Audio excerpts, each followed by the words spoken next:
morning, Philippines! Good morning, Luzon, Visayas, Mindanao. It's a cloudy day in April 2, 2022. I am Lina Lumiles. And I am Amelia Liganan. And welcome to the CNN News Philippines.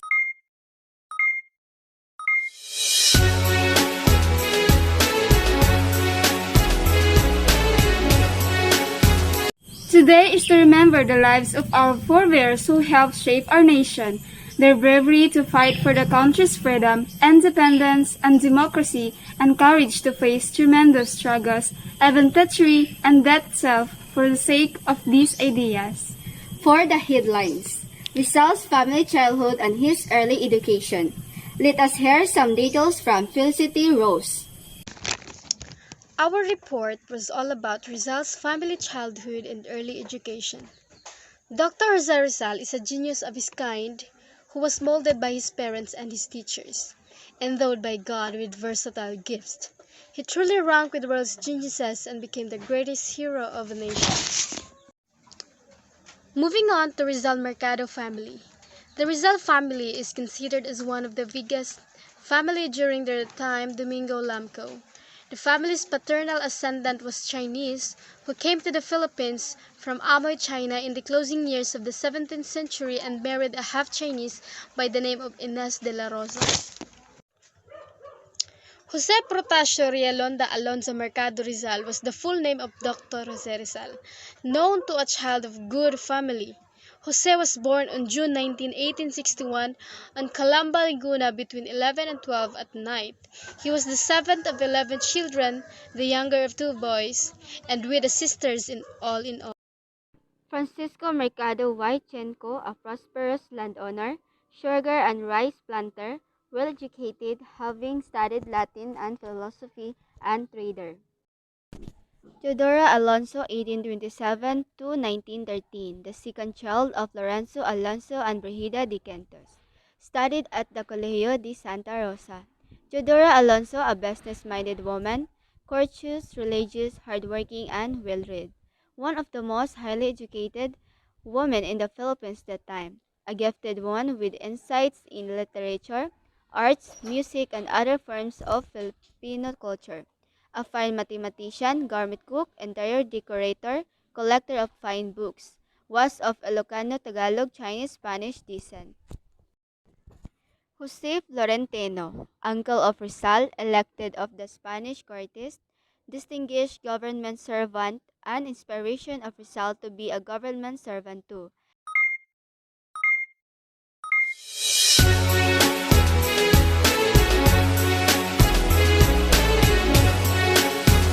The name Jose Protasio Rialondo Alonzo Rizal Mercado. Let us hear from Rolandi Orbeta.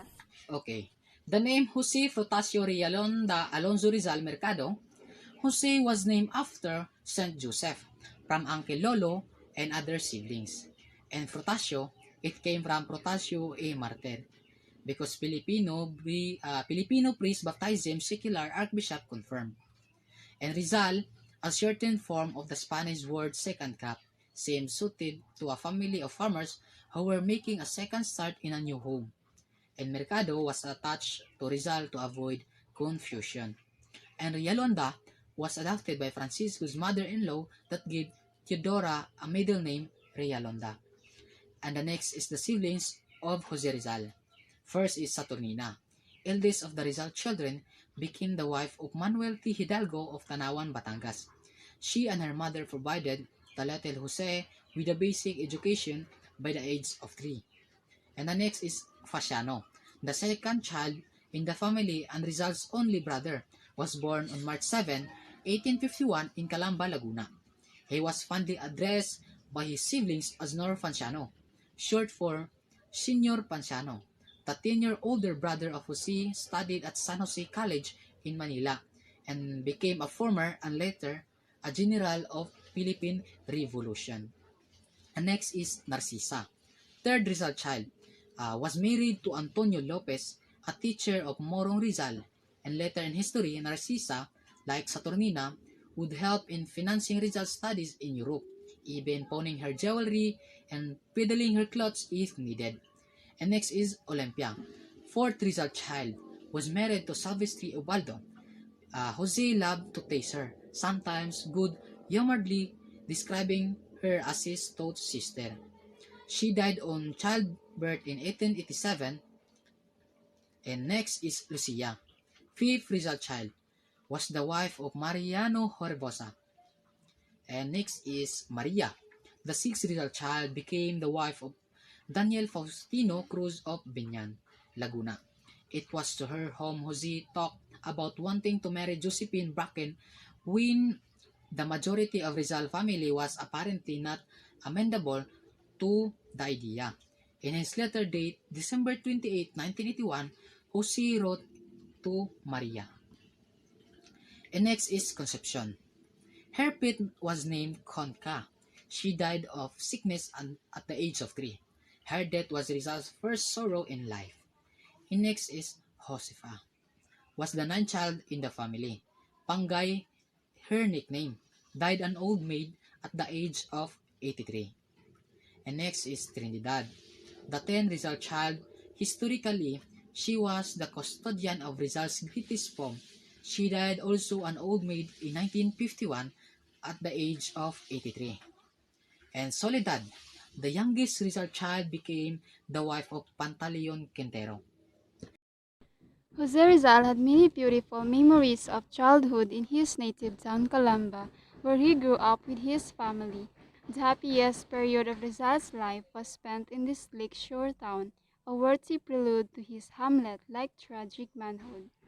Rizal loved Calamba with all his heart and soul, so in 1876, when he was 15 years old and was a student in Ateneo de Manila, he remembered his beloved town. Accordingly, he wrote a poem "En recuerdo a mi pueblo," or "In memory of my town." The first memory of Rizal in his infancy was the happy days in the family garden when he was 3 years old. Because he was a frail, sickly, and undersized child, he was given the tenderest care by his parents. His father built a nepa cottage in the garden for him to play in a day. A kind old woman was employed as an aya or nursemaid to look after his comfort. We will back with more new updates in an hour. I am Molina Lumiles. And I am Amelia Liganan, Reporters on CNN News Philippines.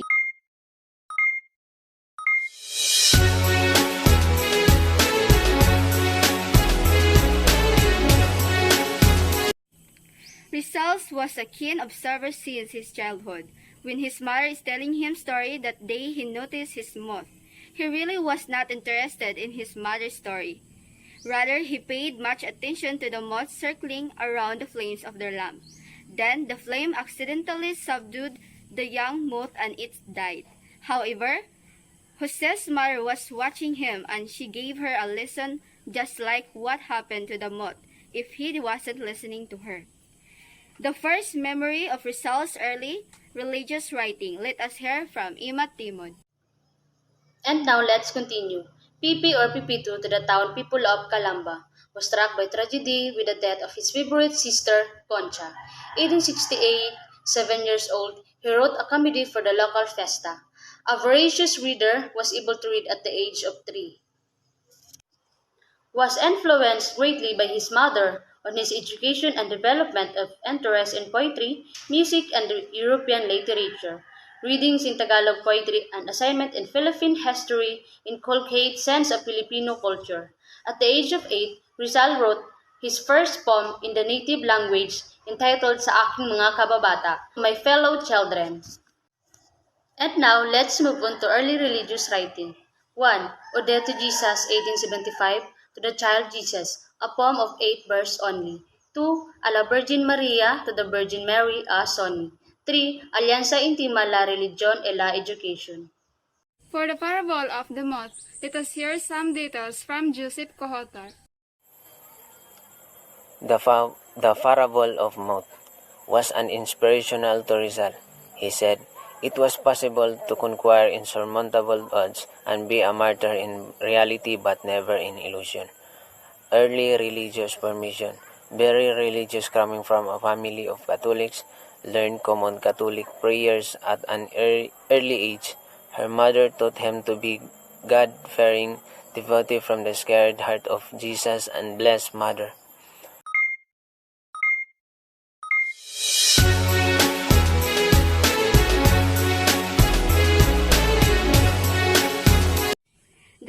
education in Binan. Let us hear from Romel Salva. Early education in Binyan. Instruction during this time was quite rigid and strict. Knowledge was forced to each student through memory method aid with a whip. Jose did not take his experience in Binyan under his teacher Maestro Jastiano Aquino Cruz, who never forget to whip him or punish him with blows in an open palm, even when the was good in class. He was advanced beyond his teacher, primarily educated himself in his family library and through conversation with family and friends. Some of his older classmates were jealous of his intellectual superiority. This weakly squealed to the teacher whenever Jose had a fight outside the school, and even told lies to discredit him before the teacher's eyes. Consequently, the teacher had to punish Jose, thus resulted that, in spite of the reputation I had of being a good boy, the day was unusual when I was not laid out on a bench and given 5 or 6 blows. For the martyrdom of Gamborza, let us hear some details from Twin Claire Lauren. The Martyrdom of Gomborza. On the night of January 20, 1872, about 200 Filipino soldiers and workmen of the Cavite Arsenal, under the leadership of Lamandred, Filipino sergeant, rose in violent mutiny because of the abolition of their usual privileges, including exemption from tribute to polo, by the reactionary Governor Rafael D. Incardo. Unfortunately, this Cavite mutiny was suppressed 2 days later by troop reinforcement from Manila. The Spanish authorities, in order to liquidate Fathers Mariano Gomez, Jose Burgos, and Jacinto Zamora, leaders of secular movement to Philippinize the Philippine parishes, and their supporters, Jose M. A. Basa, attorneys Joaquin Pardo de Tavera, and Antonio M. A. Regidor, etc., magnified the field mutiny into a revolt for Philippine independence. Accordingly, Gomborza, despite the archbishop's plea for clemency because of their innocence, were executed at sunrise February 17, 1872, by order of Gov. Chen Encardo. Their martyrdom was deeply mourned by Rizal family and many other patriotic families in the Philippines.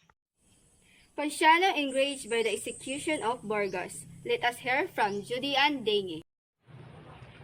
Panciano, enraged by the execution of Burgos, his beloved teacher, housemates, friend, quit his studies at the College of San Jose to return to Calamba, where he told the heroic story of Burgos to his younger brother Jose, who was then nearly 11 years old.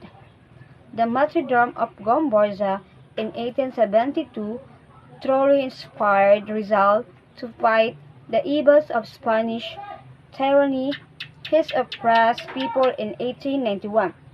Rizal dedicated his second novel, El Filibusterismo, to Gomborza.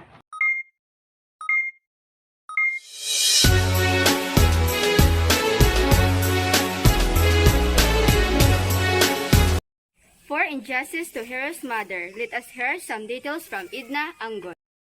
Injustice to Hero's Mother. Before June of 1872, a tragedy struck the Rizal family.